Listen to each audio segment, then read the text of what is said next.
I am speaking to you in the cabinet room of 10 Downing Street. This morning, the British ambassador in Berlin handed the German government the final bill, stating that unless we heard from them by 11 o'clock, that they were prepared at once to withdraw their troops from Poland, a state of war would exist between us. I have to tell you now that no such undertaking has been received, and that consequently this country is at war with Germany. You can imagine what a bitter blow it is to me that all my long struggle to win peace failed. Yet I cannot believe that there is anything more or anything different that I could have done and it would have been more successful. Up to the very last, it would have been quite possible to have arranged a peaceful and honorable settlement between Germany and Poland. But Hitler would not have it. He had evidently made up his mind to attack Poland whatever happened. And although he now says he put forward reasonable proposals which were rejected by the Poles, that is not the truth. The proposals were never shown to the Poles, nor to us. And though they were announced in the German broadcast on Thursday night, Hitler did not wait to hear comments on them, but ordered his troops to cross the Polish frontier the next morning. His action shows convincingly that there is no chance of expecting that this man will ever give up his practice of using force to gain his will. He can never be stopped by force. And we in France are today, in fulfillment of our obligations, praying to the aid of Poland, who is so bravely resisting this wicked and unprovoked attack upon her people. We have a clear conscience. We have done all that any country could do to establish peace. The situation in which no word given by Germany's ruler could be trusted, and no people or country could feel itself safe, is becoming intolerable.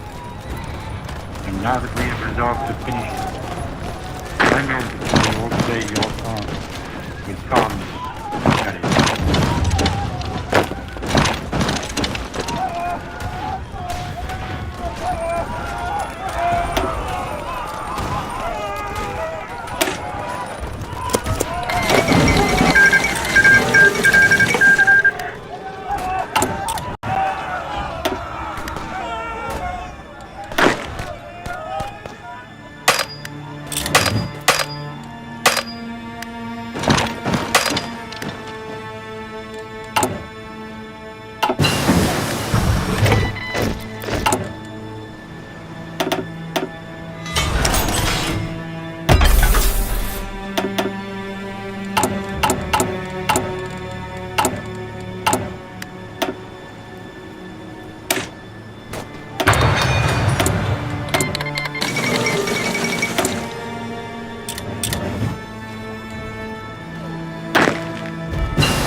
Mr. Speaker, on Friday evening last, I received His Majesty's commission to form a new administration.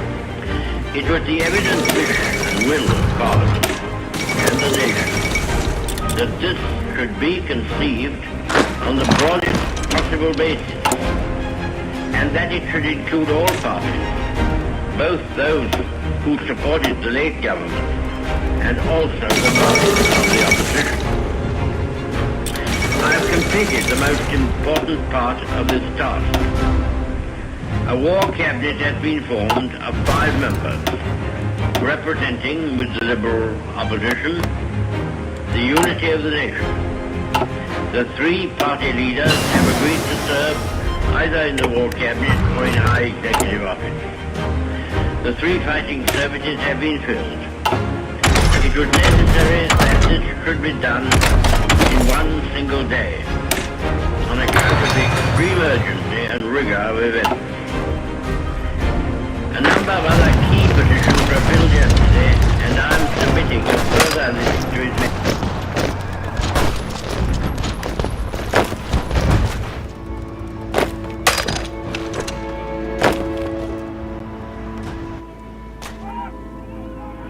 This was a great trial of strength between the British and German air forces.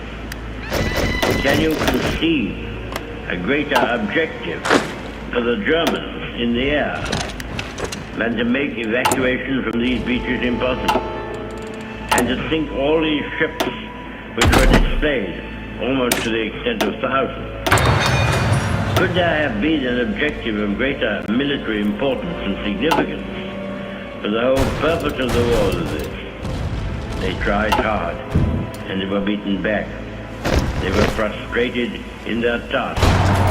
We got the army away, and they have paid fourfold for any losses we claim.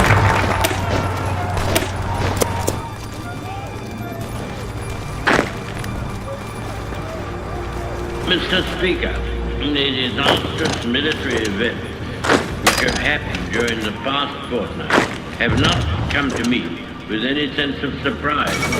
Indeed, I indicated a fortnight ago, as clearly as I could to the House, that the worst possibilities were open.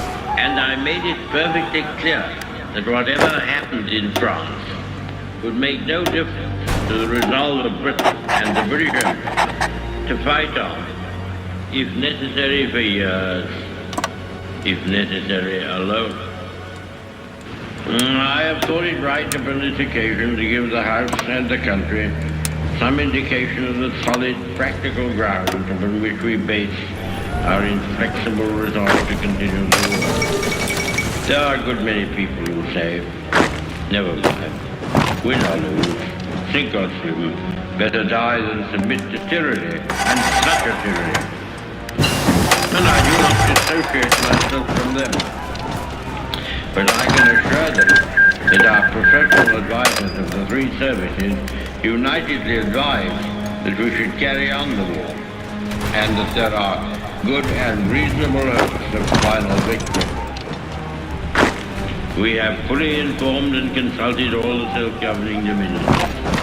These great communities, far beyond the oceans, who have been built up on our laws and our on our civilization and who are absolutely free to choose their course, but are absolutely devoted to the ancient motherland and who feel themselves inspired by the same emotions which lead me to stake our all upon duty alone. We do not yet know what will happen in France, or whether the French resistance will be prolonged, both in France and in the French Empire. The French government will be throwing away great opportunities and casting adrift their future if they do not continue the war in accordance with their treaty obligations, from which we have not felt able to release it. The House will have read the historic declaration in which it is the desire of many Frenchmen and of our own hearts we have proclaimed our willingness at the darkest hour of French history to conclude a union of common citizenship in this country. However matters may go in France or with the French government or other French governments, we in this island and in the British Empire will never lose our sense of comradeship with the French people. If we are now called upon to endure what they have been